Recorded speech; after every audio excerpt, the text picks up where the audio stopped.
दूसरे guest wait कर रहे हैं। मैं एक कॉल लेना चाहती हूँ। राना सनाउल्लाह साहब ने फॉर्मर इंटीरियर मिनिस्टर भी हैं, चीफ विप भी हैं और PMLN के सीनियर तरीन सियासतदानों में से। राना साहब बहुत बहुत शुक्रिया। अस्सलाम वालेकुम। जी वालेकुम सलाम। राना साहब कैसे हैं आप? खैरियत से?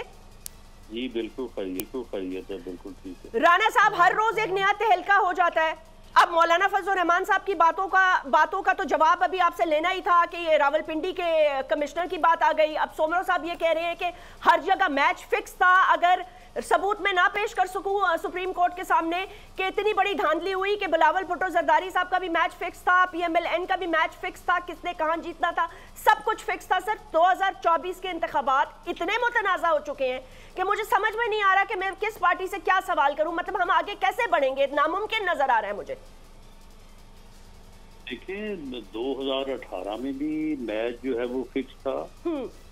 2018 में भी जो है वो हमारे साथ यही कुछ हुआ था। उस वक्त हमने भी इलेक्शन से अगले दिन इलेक्शन कमीशन आके एहतजाज किया था।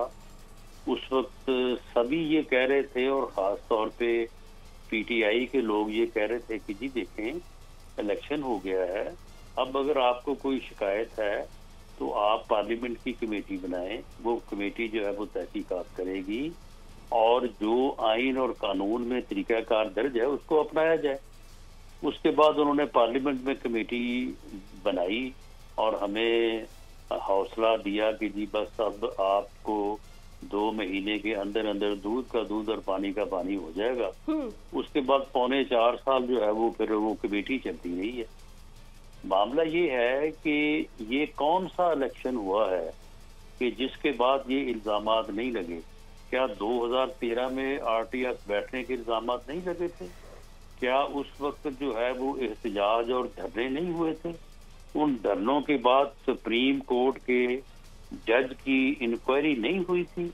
उस इंक्वायरी के नतीजे में फिर ये बात सामने नहीं आई थी कि ये सारा झूठ है, ये 35 भी जो है ये सियासी बयान है और ये छोटी मोटी इरेगुलरिटीज हुई हैं और ये जो दावे और बातें की जा रही हैं ये गलत।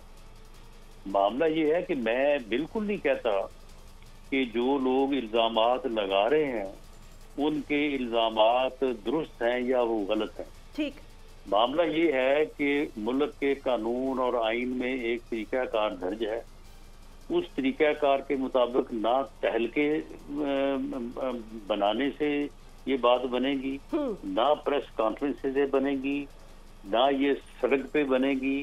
उसका तरीकाकार जो आइन कानून में दर्ज है उसके मुताबिक जो है वो ठीक है। जो जहाँ पे जो ज्यादती हुई है जिसने की है उसको उसकी सजा भी मिलनी चाहिए और रिजल्ट जो है उसको भी जो है वो दुरुस्त होना चाहिए। राना साहब कहीं री इलेक्शन होना है वहाँ पे री इलेक्शन हो। ठीक। राना साहब एक बात बता दीजिएगा, जो मौलाना फजल रहमान साहब अब बयान दे रहे हैं PDM की हुकूमत से के हवाले से कि वो नहीं चाहते थे और फिर उसके बाद मैंने आपका बयान सुना कि ये आए और इन्होंने आपको कन्विंस किया, वो ये कह रहे हैं कि हमें तो chief of the army staff ने उस वक्त के बुला के कहा था कि ये करना है मामला और आप लोग इसमें सब साथ थे। देखिए जी उस वक्त के आर्मी चीफ ने अगर कहीं खिलवत में मौलाना साहब से ये बात की हो तो मैं कह नहीं सकता। हमारे सामने जो बात हुई है वो तो उस वक्त के आर्मी चीफ ने कहा था कि वजीर आजम का ये कहना है कि अगर आप वोट ऑफ नो कॉन्फिडेंस वापस ले लें जी तो वो इलेक्शन जो है वो अनाउंस कर देगा। ठीक। उसके ऊपर PDM की तमाम जमातों के सरबराहों की मीटिंग हुई। मैं हल्फन ये बयान करता हूँ कि उसमें मौलाना ने कहा कि इसको किसी सूरत माफ नहीं किया जाना चाहिए, ये यहूदी लॉबी का पाकिस्तान में एजेंट है, इस एजेंट ने मुल्क को तबाह करना है, इसके खिलाफ हम अदम एतमाद वापस नहीं देंगे, हम इसको अदम एतमाद से निकालेंगे। उसके बाद अगर इलेक्शन कराने हुए तो फिर हम करवाएंगे, इसका हम इलेक्शन दिया हुआ इलेक्शन हम नहीं करेंगे।